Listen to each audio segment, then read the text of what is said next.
You want to talk plants?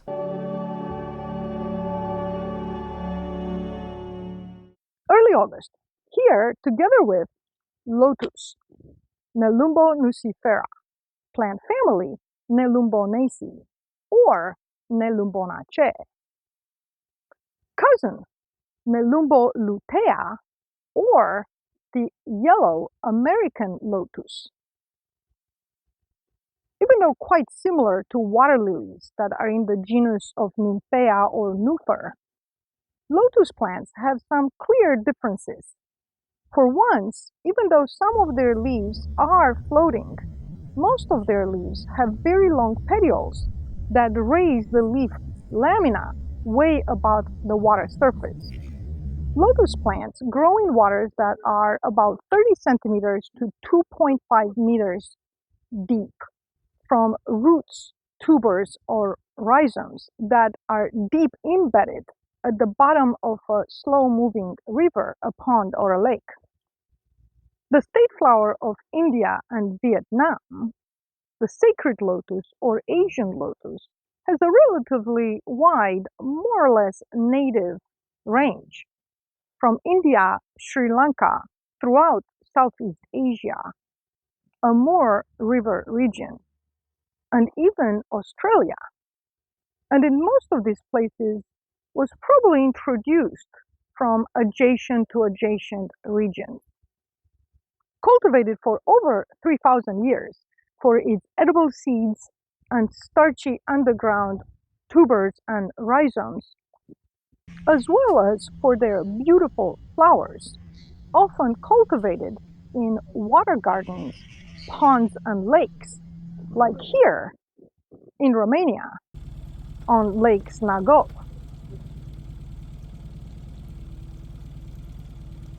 Lotus leaves are peltate, shield-like, with the petiole emerging from the center of a circular leaf. Can reach 60 to 80 to even 100 centimeters in diameter. Held above water on a no less impressive petiole that can reach 2 meters tall. Large, cupped, fragrant, white or pink flowers are no less impressive, reaching 20 to 30 centimeters wide. On very tall pedicels, rising the flowers several centimeters above the water surface. Flowers are complete, having all four whorls, and also hermaphroditic, having both stamens and carpels. Blooming for 3 days, they open in the morning and close at night. Petals numerous, with some varieties and cultivars reaching several thousand petals. Yes, several thousand petals. As impressive as that is, even more impressive is the fact that lotus plants can maintain their floral temperature way above the surrounding environment. Plant physiologists have found that lotus flowers growing at the University of Adelaide in Australia were able to maintain floral temperature to about 30 to 35 centigrade, even when the temperature of the surrounding environment was dropping to 10 Celsius, probably to encourage pollinators, such as beetles, which occasionally spend the night inside of a blooming closed lotus flower. Even though the flowers are hermaphroditic or bisexual with both stamens and carpels, those two mature at different times to prevent selfing within the same flower, increasing the opportunities for biological genetic diversity within the species. After pollination and fertilization, lotus flowers mature into a very characteristic, unusual, enlarged, cone-shaped receptacle with several cavities, each containing one seed. These unusual lotus receptacles are used in floral arrangements.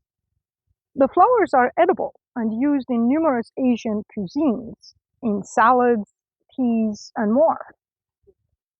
The flowers have also been used for multiple medicinal purposes, and one in particular, the traditional Chinese medicine, it's using lotus flowers to address numerous medical conditions. The entire upside down conical shaped receptacle fruit structure dries at maturity, breaks off, and floats away, releasing seeds. Seeds sink to the lake bottom and establish new plants. Lotus seeds have hard coverings and have very long dormancy. In some cases, through carbon dating, seeds were aged to over 1,000 years and remained viable. People were impressed by their beauty emerging from muddy waters for millennia, and it is considered a symbol of purity and spiritual rebirth in many cultures and traditions, including Buddhism, Hinduism, and ancient Egyptian mythology. But it spreads, often aggressively, through its thickened rhizomes anchored deep in the mud. Best to be contained in large containers or on small ponds, preferably not on lakes or rivers, as it quickly naturalizes. Cautions: even though flowers, young leaves, seeds, and rhizomes can be consumed raw, it is not recommended.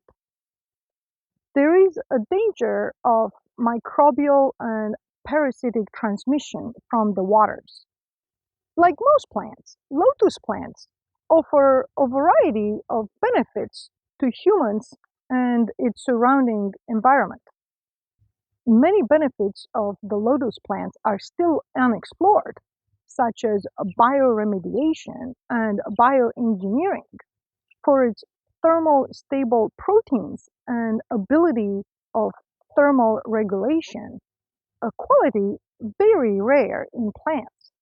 Still, considering its extreme ability of invasiveness, it is best kept it's in already native geographical areas, not to displace other native plants in new territories where unfortunately it is planted by humans because it is a beautiful plant.